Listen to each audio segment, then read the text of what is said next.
Andhra Pradesh assembly deputy speaker అయినటువంటి రఘురామకృష్ణరాజు గారి custodial torture కేసుకు సంబంధించి బీహార్ క్యాడర్కి చెందిన సీనియర్ ఐపీఎస్ అధికారి సునీల్ నాయక్ ఏదైతే ఆయన విచారణని మరో 4 రోజులు పొడిగిస్తూ ఆంధ్రప్రదేశ్ హైకోర్టు తీర్పునివ్వడం జరిగింది. అయితే ఇప్పటికే దాదాపు 4 రోజుల పాటు ఆయన అయితే విచారణకు హాజరయ్యారు. మరో పక్క చూసుకుంటేనేమో ఈ యొక్క రఘురామకృష్ణరాజు గారికి సంబంధించి ఎవరైతే జడా శ్రవణ్ కుమార్ మాజీ జడ్జ్ ఆయన కొద్దిమేర వివాదాస్పదమైన వ్యాఖ్యలు చేశారని చెప్పుకోవాలి. మరి అయితే ఈ 2 అంశాలకు సంబంధించి మరిన్ని విషయాలు తెలుసుకోవడానికి మనతో ఉన్నారు ఆంధ్రప్రదేశ్ రాష్ట్ర కమ్మ సంక్షేమ మరియు అభివృద్ధి కార్పొరేషన్ డైరెక్టర్ అయినటువంటి అడిసిమల్ శ్రీనివాసరావు గారు. సార్ నమస్కారం అండి. నమస్కారం అండి. సార్ ఒక పక్క త్రిపుల్ గారి మీద కూటమి ప్రభుత్వం అధికారంలోకి వచ్చాక ఆయన ఇంకా టార్గెట్ చేసుకొని ఇంకా ఆయన్ని సోషల్ మీడియా వేదికగా ఇంకా ఏదో రకంగా ఆయన ట్రోల్ చేయడానికి ప్రయత్నం చేస్తూ ఉన్నారు. ఒక పక్క కస్టోడియల్ టార్చర్ ఏదైతే ఆ కేసుకు సంబంధించి బీహార్ క్యాడర్ ఐపీఎస్ సునీల్ నాయక్ని ఇంకో 4 రోజులు ఎక్స్టెన్షన్ చేశారు విచారణ ఏదైతే ఉందో. జడా శ్రవణ్ కుమార్ మాత్రం ఇంకా అదే వ్యంగ్యంగా మాట్లాడడం అదే సోషల్ మీడియాలో పోస్టులు పెడుతున్నాడు. ఏమంటారండి? ఇప్పుడు సునీల్ నాయక్ ఆయన ఒక డీజీ స్థాయి అధికారి డిప్యుటేషన్ మీద ఆంధ్రప్రదేశ్కి వచ్చి జగన్మోహన్ రెడ్డి హయాంలో జగన్మోహన్ రెడ్డి అరాచకాలకు ఒత్తాసు పలుకుతా జగన్మోహన్ రెడ్డి కళలో ఆనందం చూడడం కోసం చాలా దుశ్చర్యలు అంటారు అట్లా చేశాడు. అందులో రఘురామకృష్ణరాజు గారి ఇష్యూ ఒకటి, అయ్యన్ పాత్రుడి గారి విషయంలో కూడా అలా చేశాడు. అయితే రఘురామకృష్ణరాజు గారిని అయితే ఏ రకంగానూ ఆథరైజ్డ్గా కాకుండా నోటీస్ ఇవ్వకుండా కంప్లైంట్ లేకుండా, ఇప్పుడు ఆయన ఒక ఎంపీ, ఆయనకి కొన్ని ప్రివిలేజెస్ ఉంటాయి, సెక్యూరిటీ జోన్లో ఉన్నాడు ఆయన. అటువంటి వ్యక్తికి నోటీస్ ఇచ్చి పోలీస్ కంప్లైంట్ ఇచ్చి అప్పుడు అరెస్ట్ చేయాలనుకుంటే అరెస్ట్ చేయొచ్చు. పైగా అతని మీద రాజద్రోహం కేసు పెట్టాడు.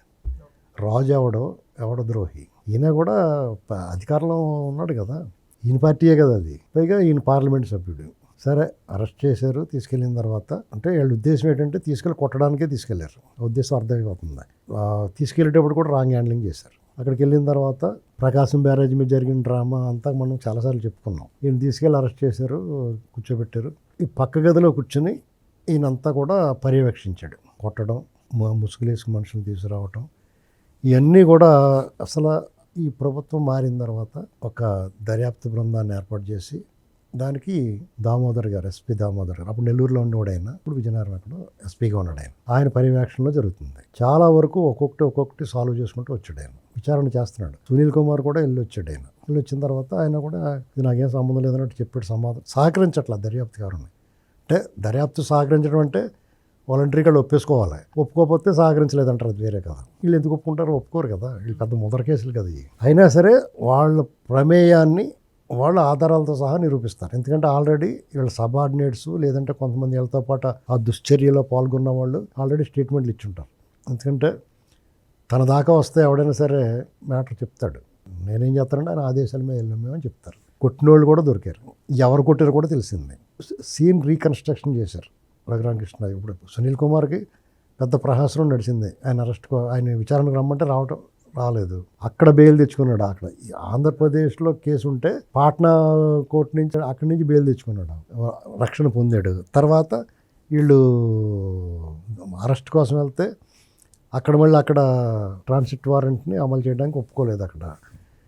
ఇంకా అప్పుడు యాక్చువల్గా ఈ దర్యాప్తు బృందానికి అప్పుడు దాకా మామూలుగా నోటీస్ ఇచ్చి తీసుకొచ్చి విచారణ చేసి పంపిద్దాం అనుకున్న వాళ్ళకల్లా ఖచ్చితంగా దాళ్ళు పోలీసు వాళ్ళే కదా, ప్రిస్టేజ్ ఉండదా. కాకి సినిమాలు వెళ్తారు కదా ఇంకో రాష్ట్రంకి వెళ్ళినప్పుడు, ఆ దొంగలు పట్టుకొస్తున్నా అక్కడ వాళ్ళకి రక్షణ ఉంటుంది, వాళ్ళు దొంగోడైనా కానీ.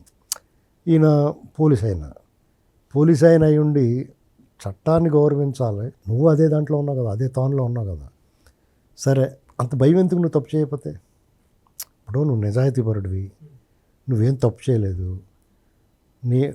నువ్వు నమ్మితే అది పూర్తిగా ధైర్యంగా వచ్చి విచారణ ఎదుర్కోవాలి. నిజం అనేటువంటిది నువ్వు నిజం చెప్తే నీ ముఖంలో నిజాయితీ ఆటోమేటిక్గా కనపడుతుంది. ఎవ్వరు నిన్ను ఒప్పించలేదు. నువ్వు సాధారణ ముద్దాయి కాదు కదా, ఎక్యూజ్డ్ కాదు కదా కొట్టి తిట్టి చెప్పించడానికి. నువ్వు ఒక అధికారివి కాబట్టి నీ ధైర్యంగా నీకు ఒక ప్రివిలేజ్ ఉంటుంది. నువ్వు నిజంగా నువ్వు తప్పు చేయకపోతే తప్పు చేయలేదని చెప్పుకోవచ్చు. అది మానేసి దోకుండానే అర్థమైపోతుంది ఇతను తప్పు చేసాడని. విచారణ తప్పించుకోవడానికి ప్రయత్నం చేయడంతో కన్ఫర్మ్ ఇతను ఖచ్చితంగా ఈ రఘురామకృష్ణరాజు గారు ఏదైతే అభియోగాలు మోపాడో అవన్నీ నిజమని చెప్పేసి ఇతను ఎస్కేప్ అవడానికి ప్రయత్నం చేయడం ద్వారా నిజమని నిరూపించాడు. అతనే నిరూపించాడు. సరే వచ్చిన తర్వాత కూడా సరిగ్గా సమాధానాలు చెప్పడం సహజంగానే చెప్పరు. అతను అలా సమాధానం చెప్పడం ఎదురుకుండా ఇంకోటి కూర్చోబెడతారు, వాళ్ళ చేత చెప్పిస్తారు ఏం జరిగిందో, వాళ్ళ స్టేట్మెంట్లు చూపిస్తారు, చచ్చినట్టు నోరు మూసుకొని కొంత మౌనంగా ఉన్నాడు. సీన్ రీకన్స్ట్రక్ట్ చేశారు. పక్క రూమ్లో కూర్చొని వినపడలేదా? ఇప్పుడు అక్కడ అరుతుంటే ఇక్కడ వినపడవా? అవును కదా, పక్కగా మరి నువ్వు ఆపాలి కదా. ఆఫీసర్ అయినప్పుడు నీకు తెలియకుండా జరుగుతున్నప్పుడు అసలు అది జరగలేదు అంటున్నాడు. అక్కడ ఆఫీసర్ని డాక్టర్ని ఎవరు పిలిపించారు? ఆర్టిస్ట్ని. హాస్పిటల్ సూపరింటెండెంట్ ఆవిడ అసలు దెబ్బలే తాగలేదని చెప్పింది, ప్రభావతి గారు. ప్రభావతి. ఆవిడకి ఎన్ని ఆస్తులు ఉన్నాయి, ఏసీబీ వాళ్ళు ఆవిడ ఎలా మాట్లాడుతున్నప్పుడు ఏం చేయాలంటే ఇమీడియట్గా సరేనండి అయితేనండి అసలు మీ ఆస్తులు ఏంటి, మీ ఆదాయం ఏంటి, ఆదాయానికి మించిన ఆస్తులు ఎక్కడి నుంచి వచ్చినాయి, అవన్నీ అక్రమ ఆస్తులుగా డిక్లేర్ చేసి గవర్నమెంట్ హ్యాండ్ ఓవర్ చేసుకోవాలి. అప్పుడు దారిలోకి వస్తారు వాళ్ళు, అంతే కదండి.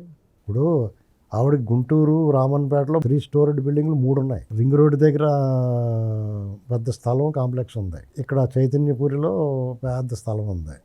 ఇది కాకుండా బ్యాంకులో లాకర్ నిండా బంగారం డబ్బులు ఫుల్గా కుక్కేసి పెట్టేసి ఉన్నాం. ఇవన్నీ దాచేస్తే దాగుతాయా? అందుకని మేము ప్రభుత్వానికి ఏం చెప్తున్నామంటే ఏసీబీ వాళ్ళని వదలండి ఒకసారి, ఆవిడ మీద ఈ దర్యాప్తు చేస్తే మొత్తం అన్నీ బయటకు వస్తాయి. అప్పుడు చెప్తారు మళ్ళీ మేము మా మీద కులం కార్డు తీస్తారు. మరి ఇవన్నీ దొబ్బేసినప్పుడు కులం కార్డు అవసరం లేదు. అప్పుడు ఈ దాడులు చేసినప్పుడు అబద్ధాలు చెప్పినప్పుడు దొంగ సర్టిఫికెట్లు ఇచ్చినప్పుడు అప్పుడు కులం గుర్తు రాలేదా? అంటే ఇదో బాగా అభ్యాసం అయిపోయింది అందరికీ. ఇప్పుడు ఎవడో లెక్క చేయడు, అర్థమైందా? ఇక్కడ ఇంకోటి మీరు చెప్పినట్టు శ్రావణ్ కుమార్ గారు, ఆయన జడ్జి శ్రావణ్ కుమార్ కాదు, మేజిస్ట్రేట్ అంటే ఆయన గతంలో ఎప్పుడో పనిచేశాడు. 5 సంవత్సరాలు జగన్మోహన్ రెడ్డి అరాచకాల మీద బాగానే పోరాడాడు ఆయన. సడన్గా యూటర్న్ ఎందుకు తీసుకున్నాడంటే ఎందుకు యూటర్న్ తీసుకున్నాడో కూడా చెప్పాడు ఆయన. అటువంటిప్పుడు ఒకవేళ మీ అభిప్రాయం మారితే ఇప్పుడున్న ప్రభుత్వం మీద మీరు మాట్లాడవచ్చు, తప్పలేదు. ఖచ్చితంగా విమర్శ చేయొచ్చు, మీ పోరాటం చేయొచ్చు. కానీ అప్పుడు మీరు ఏదైతే వ్యతిరేకించారో దాన్ని ఇప్పుడు సమర్థించడం వల్ల మీకు వాల్యూ పోద్ది. మీకు వాల్యూ ఉందని మీరు అనుకుంటే, ఓకే, మేమైతే పెద్దలు ఉందని అనుకుంటలేదు. మీరు అనుకుంటున్నారు కాబట్టి మేమేదో తోపులు తురుములని అదంతా కూడా వీక్ అయిపోద్ది. ఇప్పుడు కూడా మీ హానెస్టీ మీద ఆధారపడి ఉంటుంది, క్యారెక్టర్ మీద ఆధారపడి ఉంటుంది. మీ విధానాలను ఎవడన్నా నమ్మాలంటే మీరు ఇప్పుడు ఏం మాట్లాడినా సాక్షి పత్రిక, సాక్షి టీవీ చూసినట్టు అనిపించింది అనుకోండి, వాల్యూ ఏముంటుంది? అప్పటికి ఇప్పటికీ మారిపోయాడు అనిపించుకోకూడదు. మీరు ఇప్పుడు మారాలి. మీది ఏదైతే వాదన ఆర్గ్యుమెంట్ న్యాయం వైపున ఉంటారనుకుని పోరాడారో దాన్ని నిలబెట్టుకుంటానే ఇప్పుడున్న ప్రభుత్వం కింద కూడా పోరాడాలి. డెఫినెట్గా అప్పుడు వాల్యూ ఉంటుంది మీకు. అంతేగాని అప్పుడు జగన్మోహన్ రెడ్డి చేసిందంతా కరెక్ట్ అని ఇప్పుడు మాట్లాడారు అనుకోండి, వాల్యూ ఏముంటుంది? ఆయన ఈయనకి సవాళ్ళు విసురుతున్నాడు, ఎవరికి? రఘురామకృష్ణరాజు గారు. వాళ్ళకి ఆయన ఎదుగురుకుంటాడు, ఆయన మాట్లాడుతాడు. మీరు ఆయన అధికారంలో లేనప్పుడే నేను పేగలేపారు. ఆయన ఇప్పుడు డిప్యూటీ స్పీకర్, ఆయన మీద సవాల్ చేస్తే మీ నోరు నొప్పితే అని మీకేం ప్రయోజనం ఉండదు, అంతే కదా. ఇప్పుడు టచ్ చేసి చూడమన్నారు, టచ్ చేస్తారు, టచ్ చేసే ఉంటారు. నెక్స్ట్ లెవెల్ అదే.